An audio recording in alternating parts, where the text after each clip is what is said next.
ધોરણ 7 સામાજિક વિજ્ઞાન પાઠ 12, જેમાં આપણે ઘણી બધી કુદરતી આપત્તિઓ વિશે અભ્યાસ કર્યો છે મિત્રો.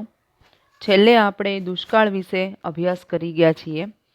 હવે પછી આપણી ટેક્સ્ટબુકની અંદર આવતું ટોપિક છે આપત્તિની અસરો. મિત્રો, ફોટા સાથે ઘણી બધી આપત્તિઓ આપણે જોઈ છે. હવે આ બધી આપત્તિની અસરો શું હોઈ શકે એની વાત આપણે કરીશું.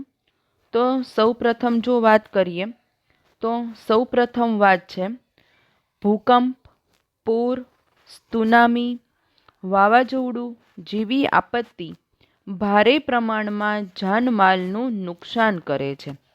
મિત્રો, અગાઉ પણ આપણે ફોટામાં જોઈ જ ગયા છીએ કે આ બધી કુદરતી આપત્તિ, કારણ કે ઘણી આપત્તિ, દાખલા તરીકે ભૂકંપ, સુનામી એવી આપત્તિ છે કે જેની આગાહી નથી કરી શકાતી. તો આપત્તિ જ્યારે જાય છે એ પછી જાનમાલનું ભારે નુકસાન કરીને જાય છે.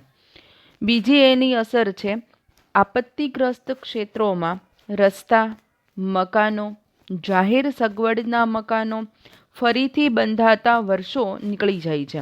મિત્રો, ખાલી આપણા ઘરની જ વાત કરીએ કે કોઈ ભૂકંપ આવવાને કારણે આપણે ઘર તૂટી ગયું તો આપણા ઘર બીજી વખત બનાવતા વર્ષોના વર્ષો નીકળી જતા હોય છે.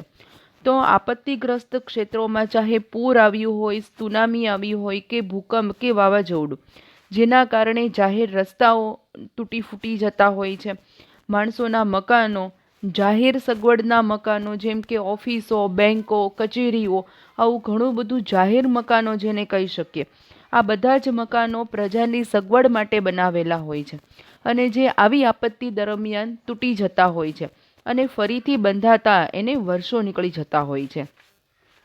ત્રીજી અસર થતી હોય છે જે પરિવારોએ પોતાના સ્વજનો આપત્તિમાં અકાળે ગુમાવ્યા હોય તેવા લોકોને ભારે શોક અને હતાશા ફરી વળે છે, ઘેરી વળે છે. મિત્રો, આ ખૂબ જ એમ કહેવાય કે બહુ ગંભીર અસર આપત્તિ જાય એ પછીની ગણી શકાય છે. ભૂકંપની અંદર પણ એવું બનતું હોય છે, કોઈ પણ કુદરતી આપત્તિની અંદર આ તો બનતું જ હોય છે કે આપત્તિ દરમિયાન ઘણા ઘરો એવા હોય છે કે પોતાના સ્વજનો ગુમાવતા હોય છે. દાખલા તરીકે 26મી જાન્યુઆરીના રોજ આવેલો જે ગોઝારો ધરતીકંપ હતો એની વાત કરીએ તો એ દરમિયાન ઘરના ઘણા ઘરો એવા પણ હતા કે આખા ઘરના બધા જ સભ્યો મૃત્યુ પામ્યા હતા. તો ઘણા કુટુંબો એવા હતા કે પોતાના નજીકના સગા સંબંધીને ગુમાવ્યા હતા, બાળકોએ પોતાના માતા પિતા ગુમાવ્યા હતા, આવી રીતે, અથવા તો માતા પિતાએ પોતાના બાળકો ગુમાવ્યા હતા. તો આ રીતે પોતાના અકાળે સ્વજનો ગુમાવે અને જેને કારણે જે કુટુંબના માણસો જીવિત રહી ગયા છે એ ભારે શોક અને હતાશામાં ગરકાવ થઈ જતા હોય છે. જે પરિવારોએ કમાનાર વ્યક્તિ ગુમાવ્યો હોય તેમની સ્થિતિ ભારે કફોડી થાય છે. આ પણ એની સાથે જ મળતું આવતું હોય એવું એક એની અસર છે કે કમાનાર વ્યક્તિ એક હોય અને માનો કે આપત્તિની અંદર એ વ્યક્તિ જ મૃત્યુ પામ્યા છે તો આખું કુટુંબ જેના ઉપર નિર્ભર હોય, કમાનાર પોતે જ વ્યક્તિ હોય અને એ મૃત્યુ પામ્યા છે, તો આવા સમયમાં ગુજરાન ચલાવવા માટે કે ઘર ચલાવવા માટેની સ્થિતિ ભારે કફોડી થઈ જતી હોય છે. પાંચમી અસર છે આપત્તિમાં જે લોકો કાયમી વિકલાંગતાનો ભોગ બને તેમના પુનર્વસનની સમસ્યા ભારે વિકટ હોય છે. આ પણ એક ગંભીર આપત્તિની અસર ગણાય છે કે ઘણી બધી વખત વ્યક્તિનો જીવ નથી જતો, વ્યક્તિ જીવ નથી ગુમાવતો, પણ ક્યારેક પોતાના હાથ, પગ અથવા તો શરીરનું કોઈ નાનું મોટું અંગ ગુમાવતું હોય છે અને વિકલાંગ થઈ જતું હોય છે. દાખલા તરીકે ધરતીકંપની અંદર અવારનવાર આવું બનતું હોય છે કે તમે જે મકાનમાં છો અને ધરતીકંપ આવે છે, ઉપરથી એનો કાટમાળ તમારા શરીર ઉપર પડે છે, શરીરનો હાથ, પગ જેવા કોઈ અંગો એ મલબાની નીચે દબાઈ જાય છે, પરિણામે નસો બંધ પડી જતી હોય અથવા તો આંખને કોઈ નુકસાન થતું હોય, આપણા મગજને કોઈ નુકસાન થતું હોય, આવી ઘણી નાની મોટી વિકલાંગતાઓ આવી જતી હોય છે. વ્યક્તિ જીવિત તો રહી જાય છે પણ આવી વિકલાંગતાની સાથે એને કાયમી જીવવું પડે છે અને તેના પુનર્વસનની સમસ્યા એટલે કે વિકલાંગ બનેલા વ્યક્તિને ફરી વખત કામધંધે ચડાવવા, હતાશામાંથી બહાર કાઢવા, એનું જે પુનર્વસન કરવાની વ્યવસ્થા છે એ સમસ્યા બની જતી હોય છે.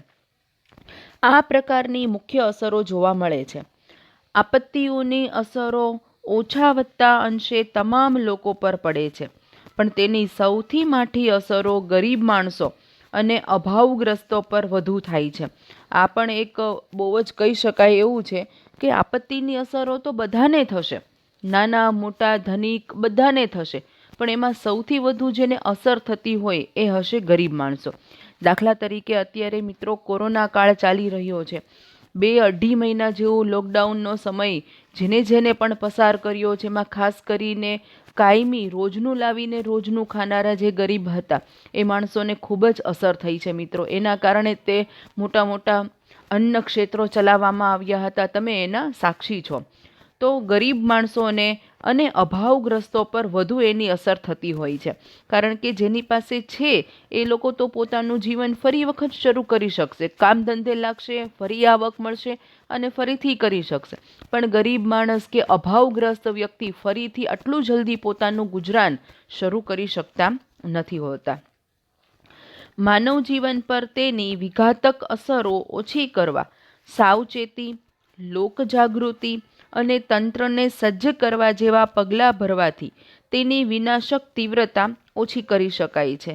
હા, એક છે કે સરકાર દ્વારા આ બધા પ્રયત્નો, તંત્રો દ્વારા આ બધા પ્રયત્નો કરવામાં આવે છે કે આપત્તિની અસરો બને એટલી જનજીવન ઉપર, માણસો ઉપર ઓછી થાય આ પ્રકારના, અથવા તો આપત્તિ વહી ગઈ એ પછી એનું પુનઃ વ્યવસ્થાપન કરવાનું, ઝડપી કામકાજ કરવાની વ્યવસ્થા કે સરકાર દ્વારા આપવામાં આવતી નાની મોટી સહાય, આવા પગલાઓ તંત્ર દ્વારા, સરકાર દ્વારા ચોક્કસ આપવામાં આવે છે, જેથી વિનાશક તીવ્રતા ઓછી કરી શકાય છે. આપત્તિ કે અકસ્માતોની કેટલીક ઘટનાઓ માનવ સર્જિત હોય છે. હવે મિત્રો થોડુંક આપણે આગળનું પાછું યાદ કરીએ. આગળ એક કોષ્ટકની અંદર મેં સમજાવ્યું હતું કે કુદરતી આપત્તિ અને માનવ સર્જિત આપત્તિ. કુદરતી આપત્તિની અંદર આપણે ભૂકંપ, વાવાઝોડું, સુનામી, પૂર અને દુષ્કાળ વિશે ભણ્યા હતા. તો સામે પાછી આપણને માનવ સર્જિત આપત્તિ પણ આપી હતી, જેવી કે આગ લાગવાના બનાવો, ઔદ્યોગિક અકસ્માતો, બોમ્બ વિસ્ફોટો માણસો દ્વારા થવા અને હુલ્લડો થવા, આ બધી માનવ સર્જિત આપત્તિ ગણાય છે. તો કે છે કે ઘણીવાર આપત્તિ સમયે લોકો રાહત કે